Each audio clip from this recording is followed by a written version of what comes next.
MegaHertz is standing by for her live radio broadcast. MegaHertz, London Calling. Opinions and conversations from a British point of view about Europe, America, and everything British. This is not your father's BBC.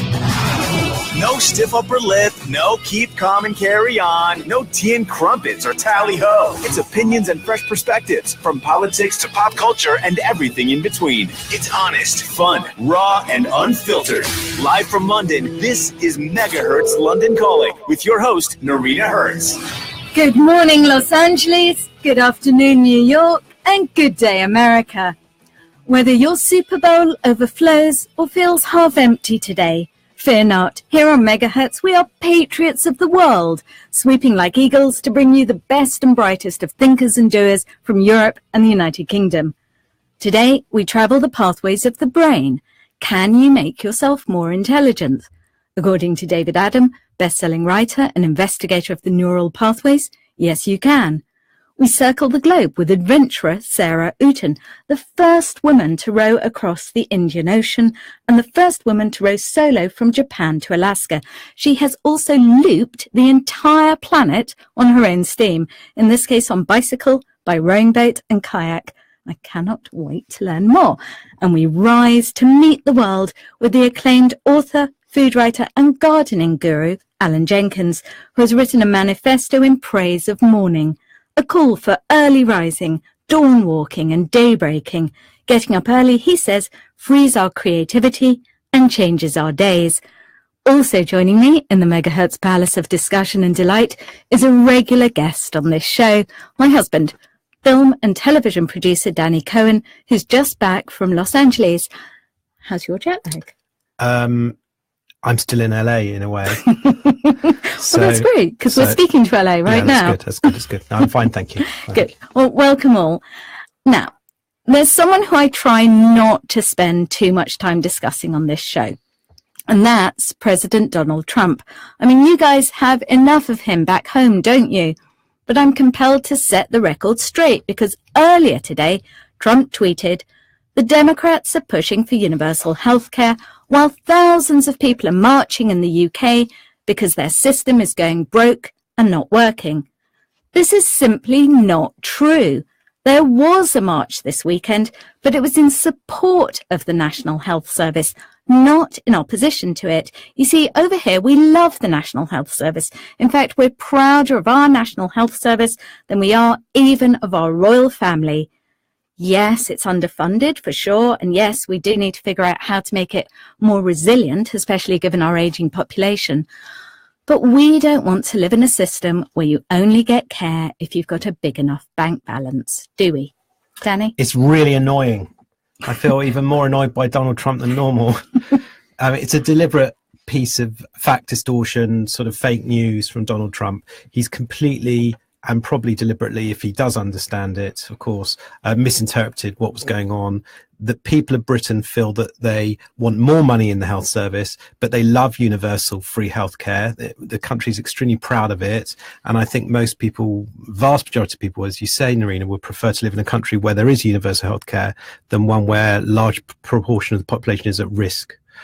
So it's a deliberate distortion, and it's sort of insult and upset quite a lot of British people, this one actually, because they're very passionate about the health service. Just one interesting example of that, when the London Olympics were held in 2012, the opening ceremony is often used as a way of exploring what people love about their country, what they feel proud of.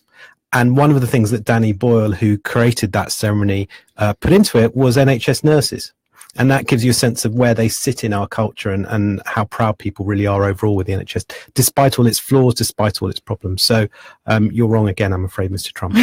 And David, Well, I love the NHS. I think Danny said it brilliantly. I would only add that the favourite story I have about the NHS is that if you ask people about it, everyone says, oh, it's in a terrible state, except for my bit, which is brilliant. Yeah. Yeah. Well, enough on the health service for now, and enough Trump stupidity. It's time to get brainy. The human brain contains 86 billion neurons. It consumes 20% of our energy. It has brought us the works of Shakespeare, the music of Bach, the secrets of the solar system, and Kim Kardashian's tweets. It's a front of myth and misrepresentation. It's not true that we use only 10% of our brains. Most of it is active most of the time. But can it be made to run faster and more effectively? David Adam is an award-winning science writer. During his 7 years at The Guardian, he sent dispatches from places as remote as Antarctica and the depths of the Amazon rainforest.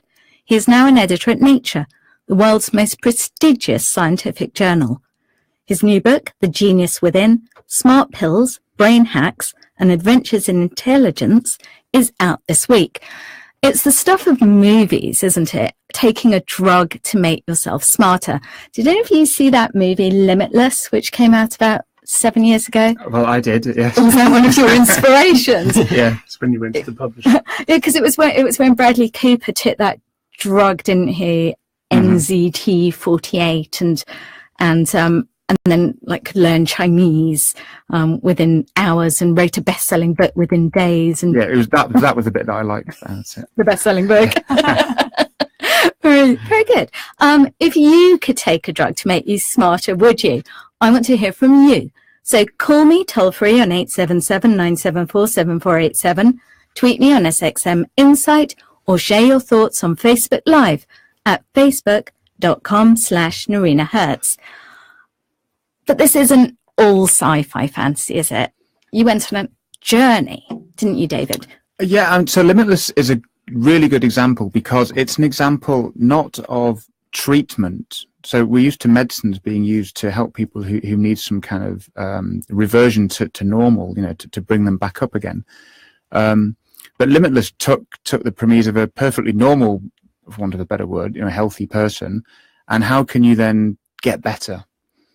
And it's a debate which has some way to run, but I think it's something that we're going to have to talk about a lot more because there is a real scientific effort underway to develop drugs and treatments for dementia, Alzheimer's, and mental illness. And some of those are cognitive enhancers in that they're able to make the brain perform better. Now, they're intended to fix the brains when they start to go wrong. But of course, if you give that same treatment to a healthy person, conceivably you could improve their normal performance. And we see this, of course, with traditional medicines. Most of the drugs that are being abused in sport were developed as medicines to help sick people. Like steroids. Yeah, and EPO, which was the cyclist drug. And then there's no way, once they're developed and they have this kind of improvement effect, there's no way to keep them out of the normal population.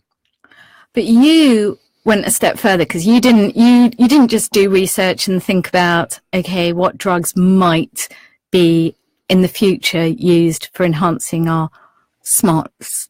But you actually went and kind of did a reasonably scientific experiment where you tested your own intelligence. Yes. As a baseline. Yes. So I wrote a book about this idea of cognitive enhancement, and one of the reasons I wanted to write about it was because you hear stories that it's just happening now. People are doing this already.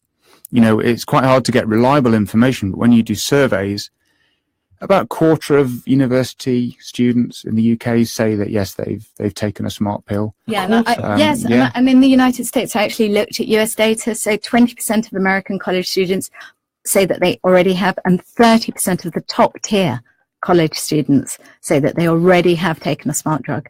And professionals, so I work for Professional Science magazine. We did a survey a few years ago, about a fifth of professional scientists who responded, so that it's not a scientific survey, but said they had. So the point is that it is out there already, it's happening. And I thought, well, let's see how easy it is, because whether or not it works, the point is people are trying it. Yeah.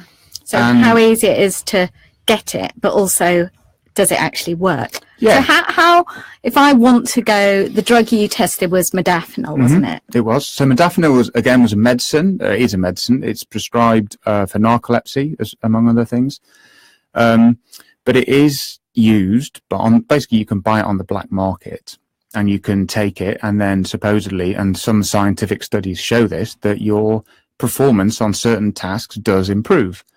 So in the UK, it's a prescription medicine. So you can't just go and buy it at the pharmacist, but you can log on to a website and get sent some from India.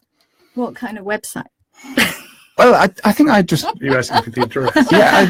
But is it like literally you just search There's loads. modafinil and then you find... Yeah, I think there's loads. How do you know it's the real deal? Well, you don't, and this is the problem. What I wanted to do was to see if I could improve my IQ, because that's the most well-known way of trying to judge intelligence. You know, a lot of the laboratory studies are on really precise, can you spot the difference between these patterns, which is interesting, but it's not really relevant to the real world, but IQ is.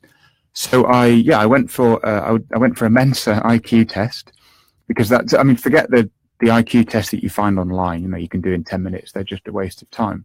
Okay. But equally, the really proper IQ tests take hours. They're like interviews. They're one-to-one interviews, and they cost hundreds of pounds, and you can't get access to them. They're a psychological tool, and they need to protect the questions. So you have to keep them under lock and key if you have one in your house. It's like a firearm.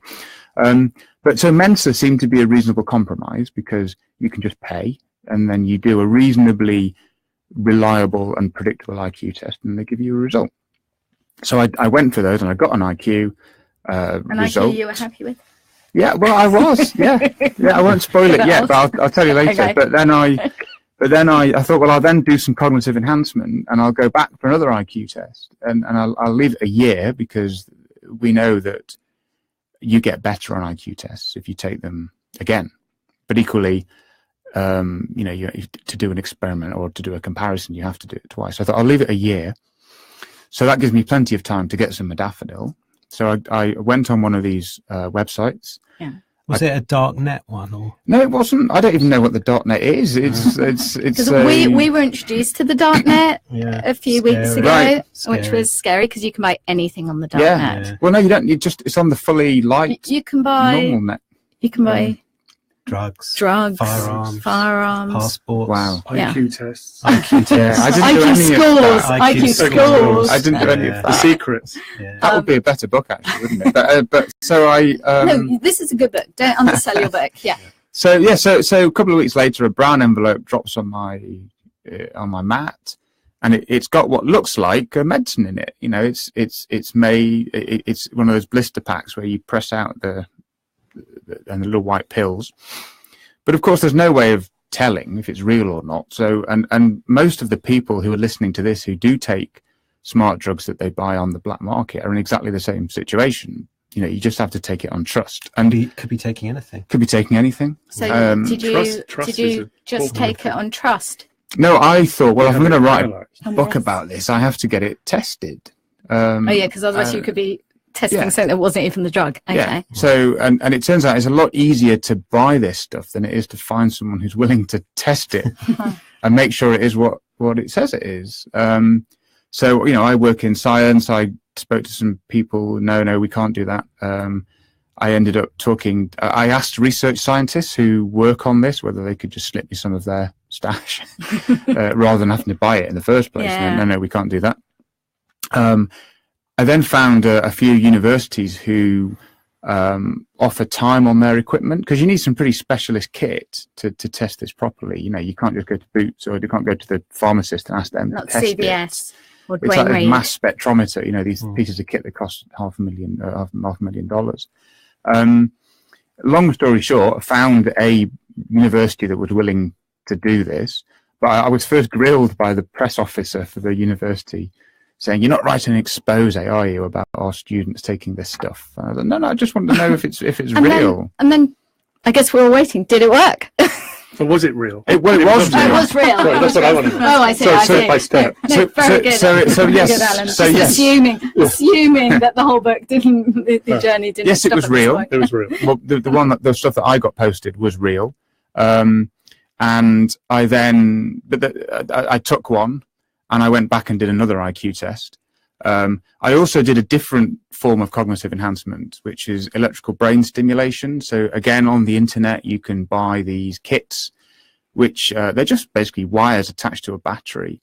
and you put them onto your head above the regions of certain parts of the brain that you're supposed to be wanting to, you can either turn up regions up or down. Okay, this is to me even much more scary, because how do you know that you're not zapping, I don't know, like harming your brain? But also only one pill. I mean, it's not that you don't take it over a period of time. It's not like an antidepressant where you alter.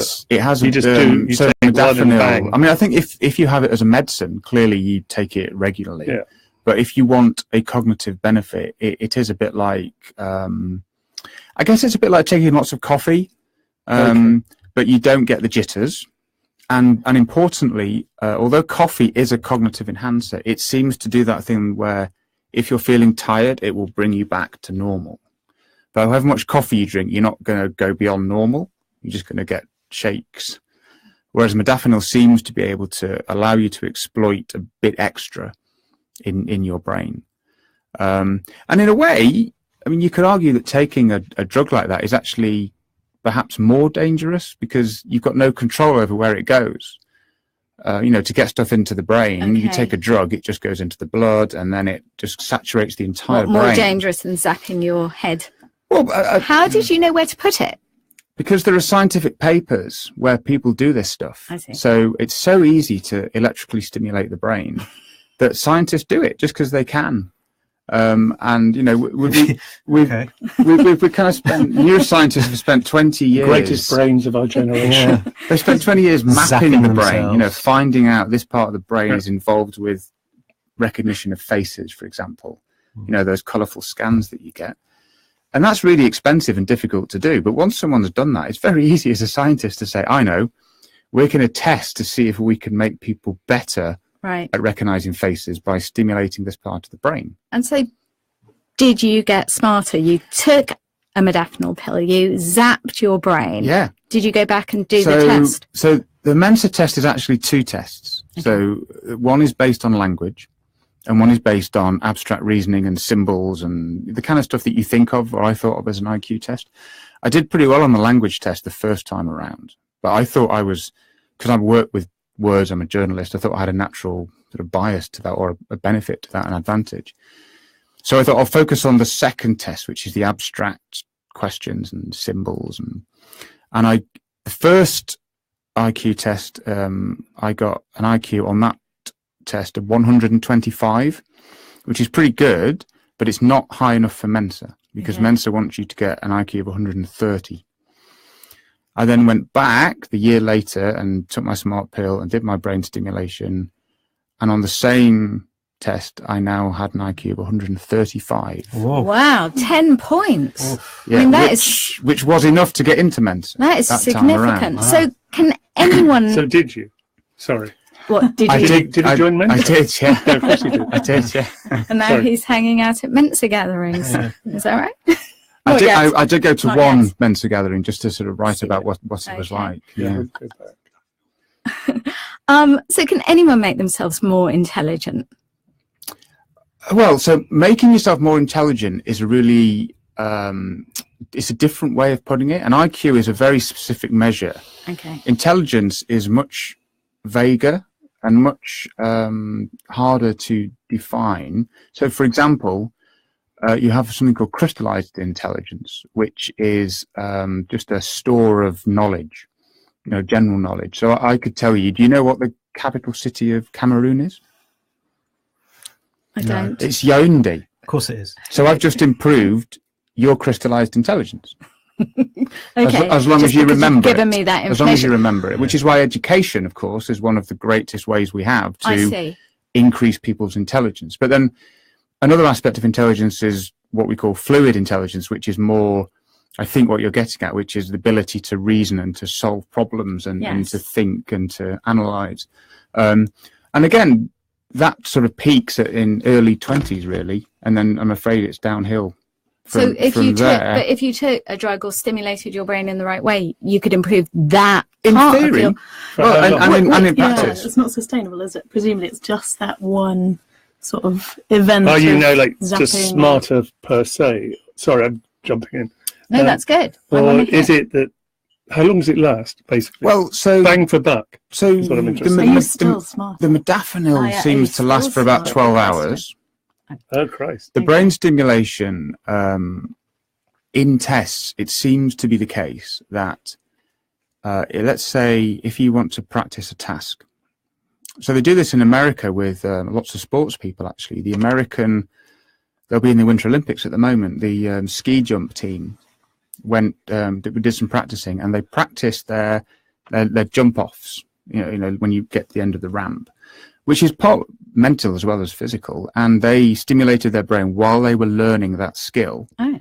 And the suggestion is that you can improve the way that your brain rewires itself when you learn a skill.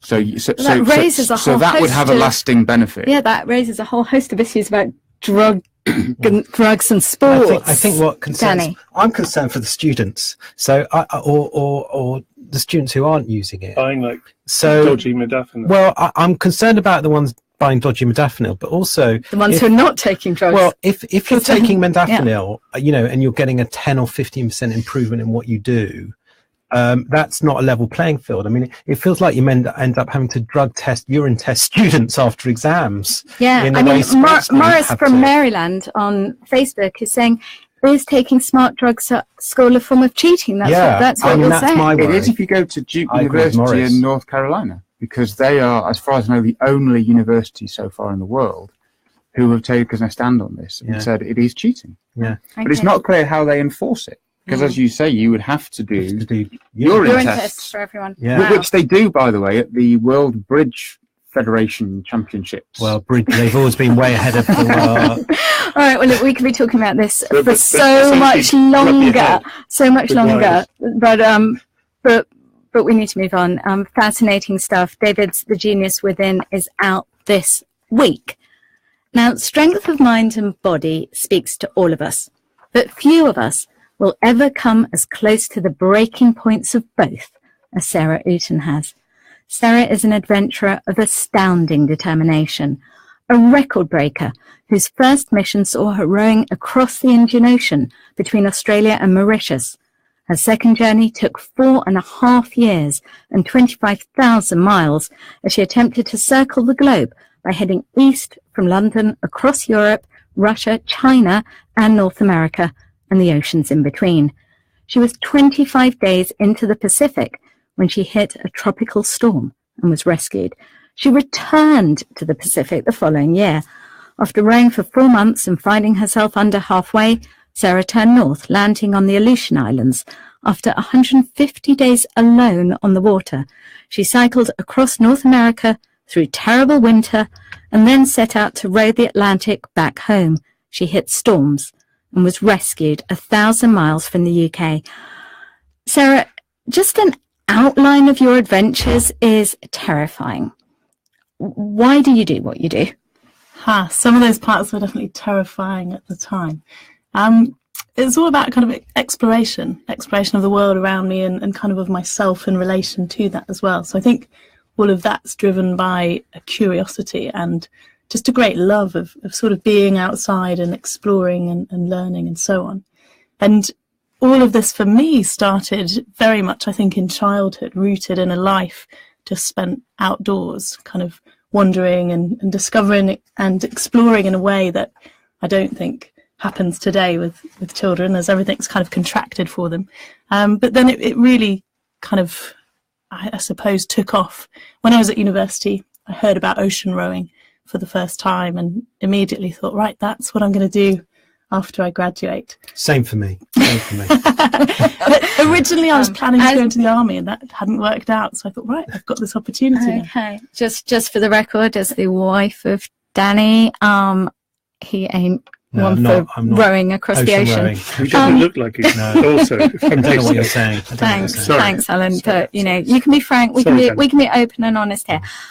What does it feel like being in the middle of the Pacific, weeks away from land, alone in your rowing boat? I think it feels a whole spectrum of things at different times, really, such as the sea as a whole spectrum of things at different times as well. It's utterly sublime to be, like you say, hundreds, thousands of miles from people, and there's this kind of vastness beneath you and around you and above you, and I find massive beauty in that. But equally, it can be pretty terrifying at times when the sort of weather's kicking up, storms are coming in and so on. And suddenly that space and that vastness kind of contracts massively as the waves tower around you. But there's always that idea that no storm will last forever. So long as it doesn't damage your boat in such a way you can't carry on, then it's going to come calm again and just transition through all those kind of beautiful skyscapes and so on. In doing my research, I don't know if this is right, I read that you were scared of deep water. I still am. So really scared of swimming in deep water. Yeah, There's always that sense me too. you just don't know what's going to nibble your toes, do you? No. I mean, nothing's ever nibbled my toes, but still. That would seem like there's a fear of that would seem like a reason not to row solo across, or is that for your reason to do it almost? No, it's not a reason to do it, but it's not a reason not to do it. I think that's the thing. For me, fear is kind of useful and rational up to a point. But it shouldn't stop you doing things. It certainly sounds a reason not to fall out of your boat. Exactly that. And there was one day on the Pacific the second time when I thought that I'd have a swim because it was really hot, and when you just get a bit flustered and frustrated and you're not actually making much progress. So I thought, I'll have a swim. That'll be really nice. And because of that fear of things nibbling, it generally takes me about half an hour of kind of egging myself over the edge of the boat, at which point you kind of just fall in. But anyway, this time I kind of looked over the side of the boat, and you're really close to the water. I mean, you're sitting maybe a foot off the water, and the width of the boat is my kind of arm span at kind of 5'7" or something. And so as I looked over the side of the boat while sitting there, I just saw a shark. Not sat, but kind of suspended right next to the boat. And I obviously didn't swim, but I put my camera down, and watching the footage later, it was just really beautiful to watch this sleek shark just kind of glide to the back of the boat, and all the fish that kind of follow my boat when I'm out there shimmy to the front, and the shark follows it and goes round and disappears off again. It was such a beautiful, sort of quite exciting moment as well. I'm interested in the practicalities. What do you eat? So you have to take everything with you when you're out there, because the idea is that you are self-sufficient. You don't want to have to get someone out to, or to divert their course to come and give you a resupply or anything. But equally in getting all your supplies together, certainly when it comes to food, it needs to be stuff that kind of packs small, but equally packs enough calories and a good kind of nutritious range and so on. So there's a lot of freeze-dried food, just really boring, kind of use a little camping stove, gas stove to boil some water, mix it up, and then kind of nuts and fruit and dried fruit and dried meat or things, jerky and so on. And you have to take all your own water, do you? Well, here's the cool thing, because you're surrounded by so much water, you can use a desalination unit, providing that your batteries are working well enough with the solar panels. Your boat would be quite full for a week. But I mean, back in the day when people started kind of ocean rowing, I think the first one was kind of early 19th century, two Norwegians, I think it was, kind of hoping for fame and fortune in rowing the Atlantic. They literally packed up water in cans and what have you. So I can't imagine the weight of their boats. And they didn't even have proper kind of cabins and covering and so on. I mean, that was hardcore. Another thing really on my mind when I was trying to imagine what it was like to go on a journey like yours, you spent a large amount of your time alone. How was that? Were you lonely? Were you bored? Yeah, people often sort of say, how do you deal with the loneliness? Which to me suggests an assumption that I was lonely. But I've never really considered it as loneliness, except in the times when I have been really frightened. I mean, that storm on the Pacific, it was 3 days of just horrendous conditions. 3 days? Yeah, strapped into my bunk. You can't do anything. I mean, the waves were kind of 15 meters high, so kind of, getting up towards 50 feet, and the wind sort of touching or gusting kind of 70 miles an hour and more, and it was just so chaotic and violent and all of those things. And I just would have loved to have had somebody there at that point just to talk to, or maybe even it's the idea of looking after somebody else. So I mean, one of the strategies that I use when I am sort of scared or having a tough time is to talk to my chimp. So I don't know if you guys have heard of. Well, so have you heard of the chimp paradox? A book written by Professor Steve Peters. Yeah. So sports psychologist, exactly. And his kind of model of the brain is based on what science has said about your kind of limbic sort of prehistoric system, which is all based on sort of flight or fight response and so on. And then our more evolved kind of, as he calls it, the human sort of part of your brain. You've got this computer referencing point kind of mediating it all. And he sort of says, if you can understand what your chimp needs, what your basic kind of needs are, and when it's going to perform the best for you, then you can work things to your advantage. You're going to perform as well as you can. So out on the oceans especially, I'd have this little chimp finger puppet, and I would talk to Chimpy. Wow. And be like, I know it's really crazy out there and we're not having fun, but I'm doing the best to keep us safe. And that was a really useful strategy. Did Chimpy ever respond? Oh, Chimpy kind of responds too. That's it. What I'd really like to know is whether if you encounter traffic, I mean, I know it's a big place, but if another boat just happens to be on its way past and it sees you there on your own talking to your chimp on your finger, is it going to wind the window down and say, "Are you all right? Do you need any help?" I have had some interesting, not responses, but kind of approaches, I suppose. Physical, literally, these kind of tankers and cargo boats that maybe are half a mile long, rather. They'll literally kind of U-turned back to me and hailed me on the radio. I've called them kind of going, have you seen me? You just seem to be doing a bit of a loop. I know, we've just been trying to make sure that you're okay. Nice. Really nice. Really nice. Can I ask? On, Danny, did you have a question? Yeah, well, I just wonder what happens at night, because when you're asleep, how do you keep going in the right direction? Well, that's the problem, Danny.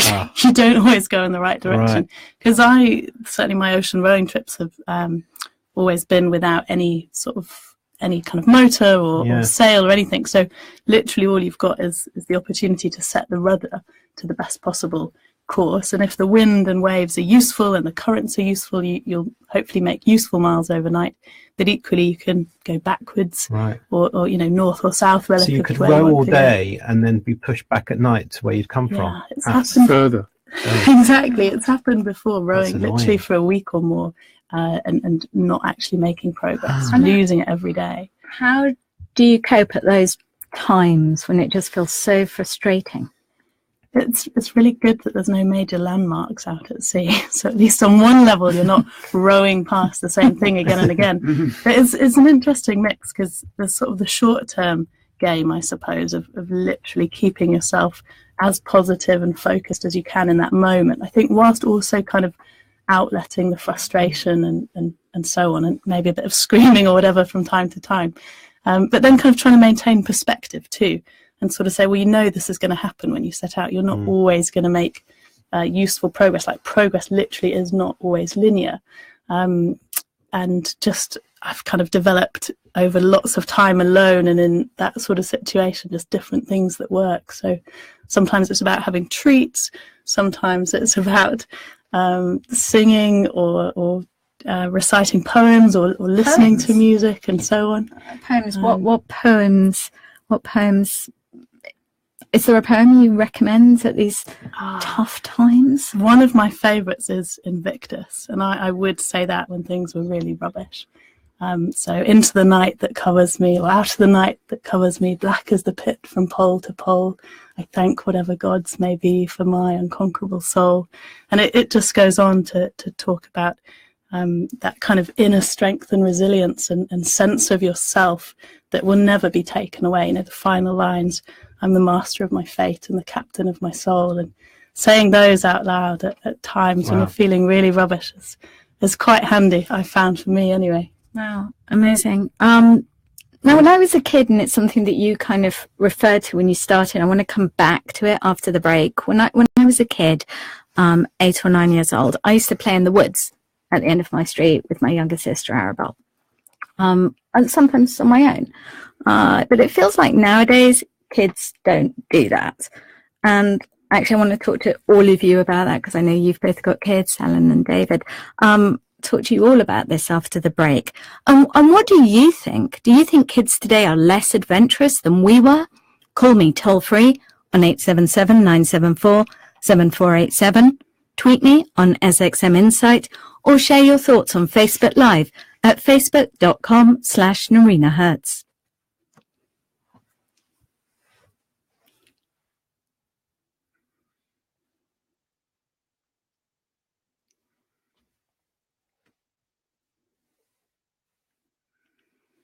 Very good.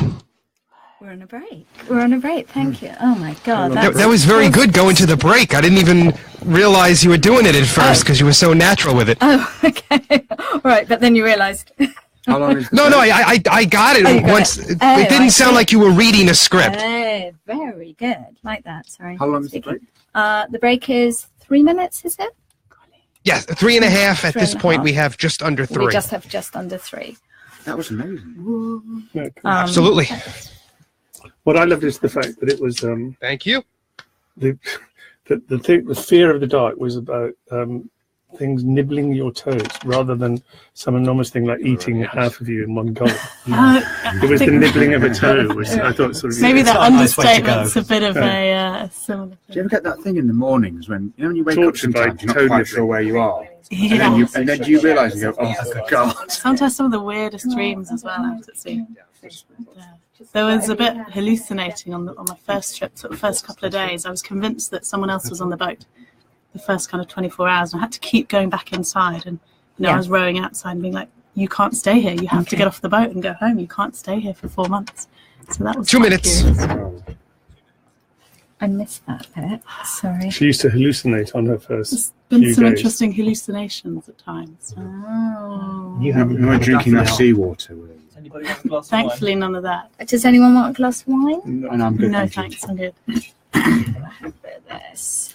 Do you have to do you check in each day with somebody so they know that you're okay, and if you miss a call, then it's panic stations? Yeah, so there's a couple of ways. There's a satellite tracking beacon on the boat, and that can be monitored or sort of controlled remotely. They could up the kind of pings essentially if they wanted to see where I was more regularly than what was already happening.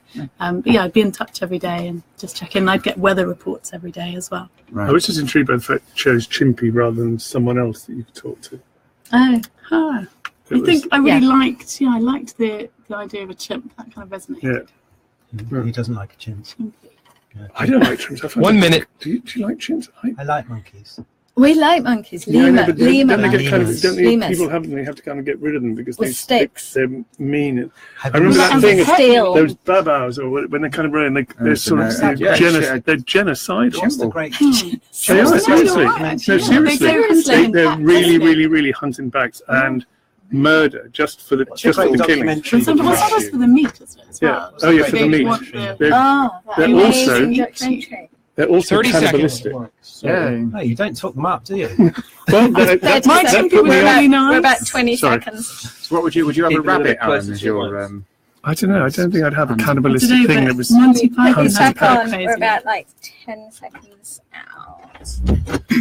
You're pretty good. Now we're at 10 seconds. Oh, no, There we're we at 10 seconds. Very good. Okay, thanks.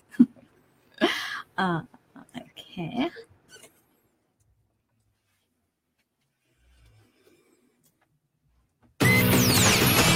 Live from London, you're listening to MegaHertz London Calling with your host, Noreena Hertz, on Sirius XM Insight 121. Welcome back to MegaHertz, live from London.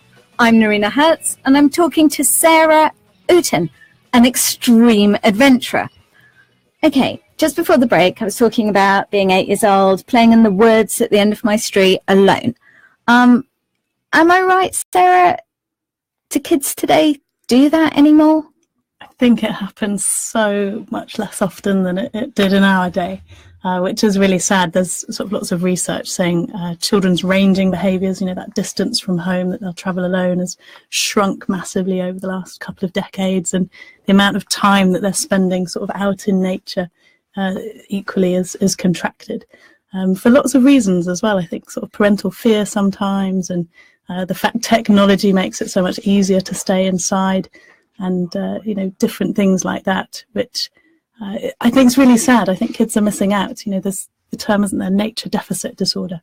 Oh, Those really? kind of Nature deficit disorder. Interesting. yeah, sort of just the emotional well-being and the physical well-being sort of impacts of of not having that contact time, those sort of free play experiences of wandering and discovering outside.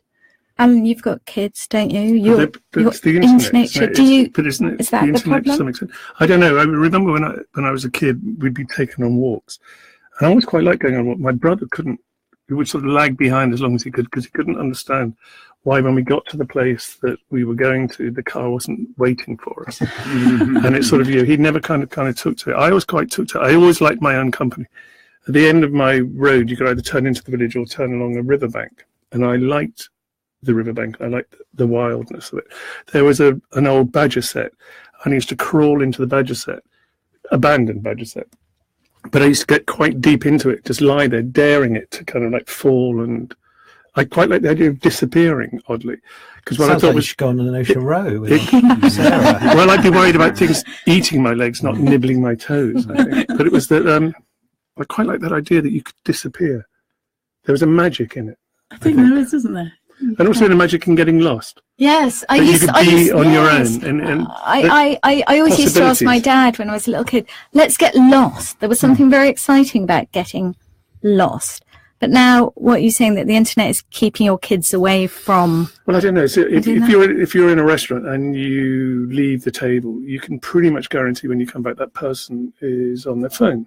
Pretty much guaranteed. Not always, but it's a fairly regular thing. And I remember I bought Sky Sports here, and it's which is like our cable TV. Okay, sorry, like but your cable ESPN, TV, like ESPN. Yeah. But I bought it for the boy, and I thought that, okay, we'd have this sharing stuff. The boy, and then I realized that what he's doing is he's sitting in his room and he's streaming 8 games at once, not paying whatever the money is to watch it, because it's a solitary thing that he's connected to.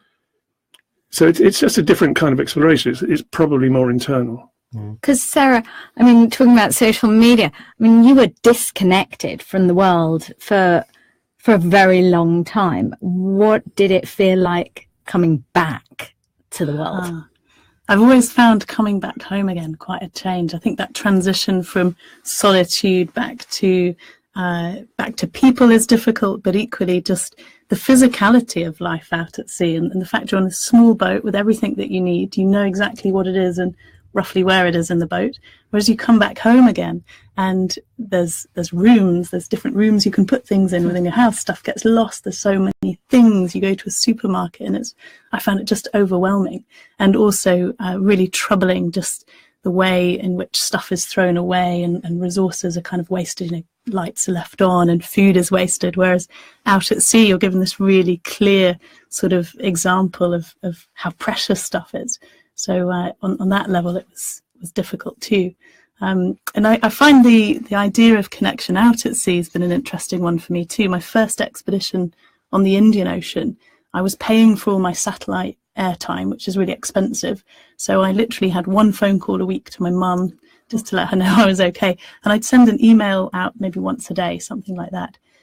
Whereas with my latest expedition, I was fully sponsored on the satellite front. So I could talk to somebody every day. I would be tweeting, because Twitter wasn't really around when I first set out.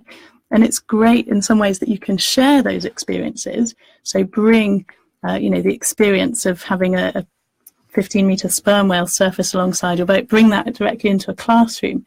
But equally, it kind of detracts from being there in the moment at times. So it is an interesting balance. Yeah, definitely. We've actually got somebody on Facebook who's chiming in here. He's saying, Morris, are parents holding children back from being adventurous? Is it parents' fault? Do parents need to teach children how to be adventurous? I know it's very easy to, and if there are studies that show, that kids are ranging, then that's evidence that you can't really disagree with. But I do think that there's a certain amount of relativity going on, that we, just as we remember our own summers as children as being beautiful, sunny, and we think that we were really adventurous because to us we were, but you don't know. So when you were playing in the woods, someone would probably knew where you were. They were probably keeping half an eye on you. I do that. So I've got a 6-year-old and an 8-year-old. They only have to be off the path for 10 yards. And to them, they're in the middle of the jungle. And that's the experience that they will remember, being on their own, being in the middle of the jungle. But I I'm completely supervising them without them knowing about it. I don't think I was supervised, seriously. No, Were you, Sarah? No. I was very Alan? fortunate, I think, in some ways. We grew up in RAF camps, and so we'd explore those areas around the camp and surrounding it and so on. And I think that's part of it too, isn't it? The way that, it depends on your access to natural places as well, as to how much you can actually get out and explore in those. And I guess the way that, houses are popping up everywhere and everything now, actually just there's such a contraction of just natural space available to people, and a real disparity in that sort of availability. You grew up in an RAF camp. This is where your military style discipline comes from. That's the Royal Air Force. Yeah, the Royal Air Force. This is why you're able to row so far, because you were brought up in a military environment. But also, you couldn't get a more secure place to feel like you're having a wild adventure than in a military base. Yeah, I guess so. Although some of them were kind of open bases, you're literally just out in the fields and so on. And I remember as a kind of 12-year-old, I'd go off riding for the day with my brother, who was 5 years younger, and a load of sort of pals about our age, and we'd just go for miles through the countryside and, rock back up at home in time for tea, or if there was a problem, you'd call from a little phone box somewhere. So I think it might be that because I don't know this, but when we were growing up, maybe we were the first generation to have that opportunity to go and to do all this stuff, because there was travel and transport, and maybe we just know the risks that we took. I'm thinking, I'm not letting my kids do that. That there's some wisdom in that, I think, perhaps. Thank you so much, Sarah, for sharing your experiences and wisdom with us. To keep track of Sarah's adventures, you can follow her on Twitter on @Sarah Outen or on Facebook. Now, are you a morning person, an evening person, a night owl, or a lark?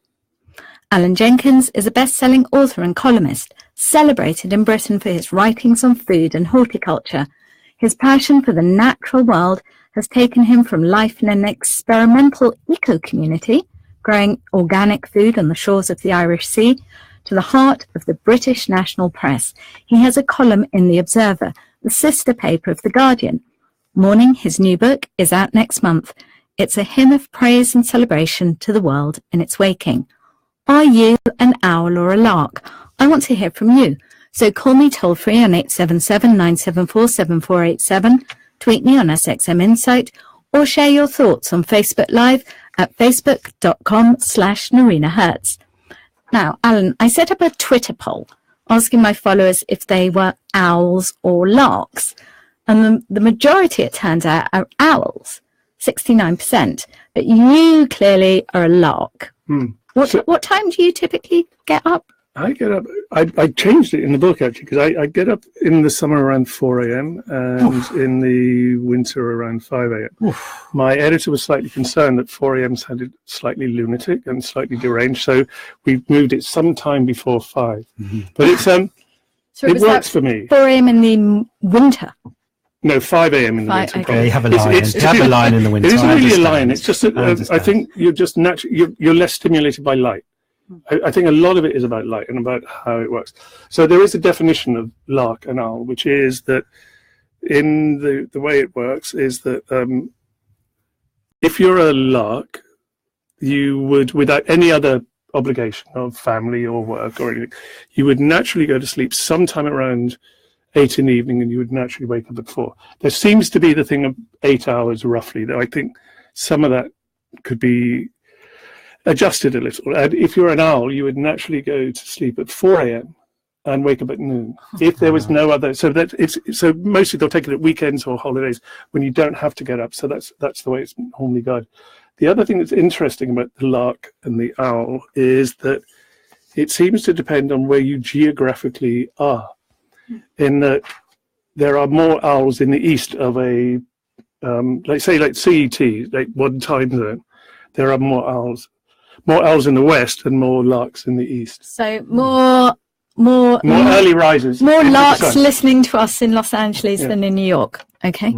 Okay. And also what it means is that it also changes at the speed that the sun. So by longitudinal degree, it's roughly 4 minutes. And that's that fascinates me, that idea that depending your on environment would affect you in some kind of way. Yeah. And what time do you go to bed? You wake up at 4? I don't know. 5? 4 or 5. Sometime around 10ish. Sometimes a bit before, sometimes not. I protect it. Truthfully, I hesitate to say this in case anybody I work for is listening, but I do my best work at that time in the morning. It's my voice is right. Yeah, the thing that I'm trying to say, the thing that I want to say it flows in a different way that it doesn't later in the day. And it's that later in the day you can do it because you have technique and you have skill and you have experience and you can hack it, but it doesn't come in the same way. And it's that, and it's something about just simply, even if I'm in Kentish Town where I live, and which is in sort of northwest London, like a neighbourhood, just a few miles from here. So what it is I get up in the dark. If it's dark, I'd never put on an electric light because it's never as dark. This idea of darkness it's sort of non-existent. I mean, there is less light. I come down in the house in the dark. I make tea in the dark. I know I've mapped my space probably, but even if I go into another house at a different time, you still do it.